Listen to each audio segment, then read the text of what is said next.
Hello दोस्तों, मैं हूं अर्पित और आपका स्वागत है लॉर्ड्स ऑफ लिटरेचर पे। दोस्तों, आज हम जो पोएम डिस्कस करेंगे वो है अल्फ्रेड लॉर्ड टेनिसन की ब्रेक ब्रेक ब्रेक। ये एक एलजी है जिसे टेनिसन ने अपने फ्रेंड ऑथर हेनरी हेलम की डेथ पर लिखा था। इसे उन्होंने 1835 में लिखा था और 1842 में ये पब्लिश्ड हुई थी। दोस्तों, टेनिसन विक्टोरियन एज के बहुत ही इम्पोर्टेंट पोएट हैं और खुद क्वीन विक्टोरिया भी इनकी बहुत बड़ी प्रशंसक थी।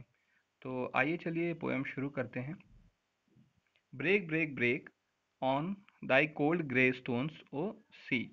यानी कि टेनिसन जो है वो समुद्र के किनारे बैठे हुए हैं बहुत देर से, और वो समुद्र की लहरों को बार बार किनारे की चट्टानों से टकराते हुए और टूटते हुए देख रहे हैं। ऐसा देखकर उन्हें ऐसा एहसास होता है कि जैसे समुद्र अपने गुस्से को व्यक्त करने की कोशिश कर रहा है।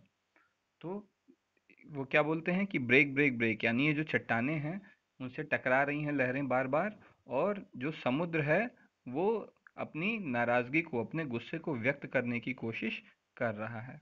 And I would that my tongue could utter, और काश की मेरी जुबान भी क्या कर सकती, इस चीज़ को व्यक्त कर सकती। किसे? The thoughts that arise in me, यानी मेरे मन में जो विचार आ रहे हैं, मेरे मन का जो दुख है, काश कि मैं भी उन्हें जो है व्यक्त कर सकता, उन्हें शब्द दे सकता। तो एक बार फिर से देखते हैं ये पूरी जगह पे क्या हो रहा है कि समुद्र जो है वो तो अपनी नाराज़गी को जाहिर कर ले रहा है, ऐसा टेनिसन मान रहे हैं। किस तरह से? लहरों को, ये जो कोल्ड ग्रे स्टोन्स हैं उन पे बार बार टकरा कर ऐसा लग रहा है कि वो इन पत्थरों को तोड़ना चाहता है। लेकिन टेनिसन जो हैं उनके पास ऐसे शब्द नहीं हैं जिनसे वो अपने मन के दुख को, अपने मन की तकलीफ को व्यक्त कर सकें, जो कि उनके फ्रेंड हेलम के चले जाने के बाद जिससे वो गुजर रहे हैं। O well for the fisherman's boy that he shouts with his sister at play. फिर वो देखते हैं कि एक मछुआरे का बेटा है जो अपनी बहन के साथ खेल रहा है, और ऐसा करते हुए वो खुशी से चिल्ला रहा है। तो वो ये कहते हैं कि O well for the fisherman's boy, यानी ये जो मछुआरे का बेटा है उसके लिए कितना अच्छा है कि वो अपने मन की भावनाओं को व्यक्त कर पा रहा है। O well for the sailor's lead.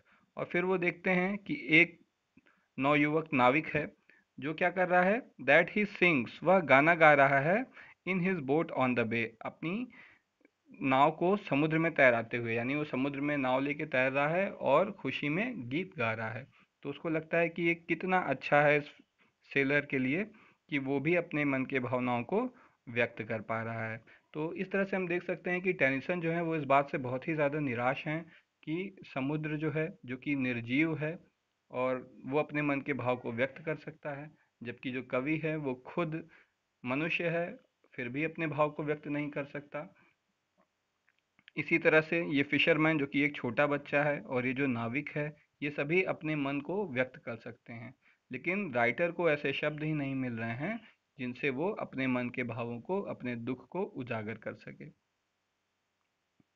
And the stately ships go on, और समुद्र में बहुत से जहाज आ जा रहे हैं पानी के। तो वो क्या कह रहे हैं? स्टेटली, स्टेटली मतलब शानदार। And the stately ships go on, और बहुत से शानदार जहाज जो है वो आ जा रहे हैं। To their haven, to their haven मतलब हार्बर या पोर्ट, जहाँ पर जहाज के रुकने की जगह होती है। तो ये जो जहाज हैं वो हार्बर में जा भी रहे हैं, पोर्ट पे जा भी रहे हैं, वहाँ से वापस भी आ रहे हैं, जो कि अंडर द हिल, कहीं पहाड़ के पीछे कोई सुरक्षित जगह है। But o for the touch of a vanished hand, लेकिन वो हाथ जो खो गया है उसका साथ, टच का मतलब है यहाँ साथ का।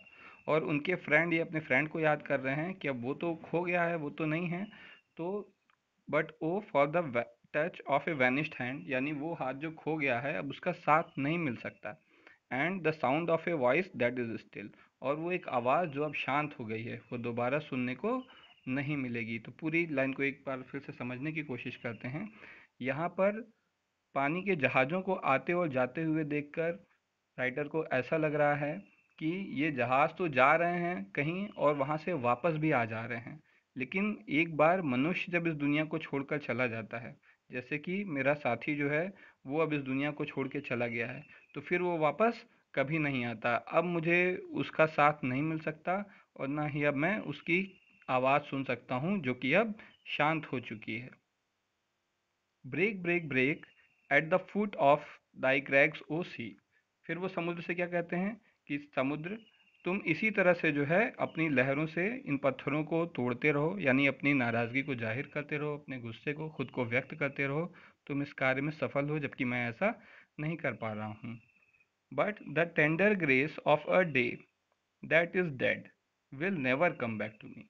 और वो फिर से अपने दोस्त को याद करते हैं और कहते हैं कि जो टेंडर ग्रेस यानी उसके दोस्त के साथ बिताए गए जो अच्छे समय थे, अच्छे दिन थे, but the tender grace of a day that is dead will never come back to me. लेकिन जो अच्छा समय जो मैंने अपने दोस्त के साथ बिताया था और जो कि अब इस दुनिया में नहीं है, जो कि मर चुका है, वो कभी भी लौट कर मेरे पास वापस नहीं आएगा। तो उम्मीद है दोस्तों कि आपको ये पोएम ज़रूर पसंद आई होगी। अगर पसंद आई है तो इस चैनल को लाइक करिए, सब्सक्राइब करिए और अपने दोस्तों के साथ शेयर करिए। Thank you.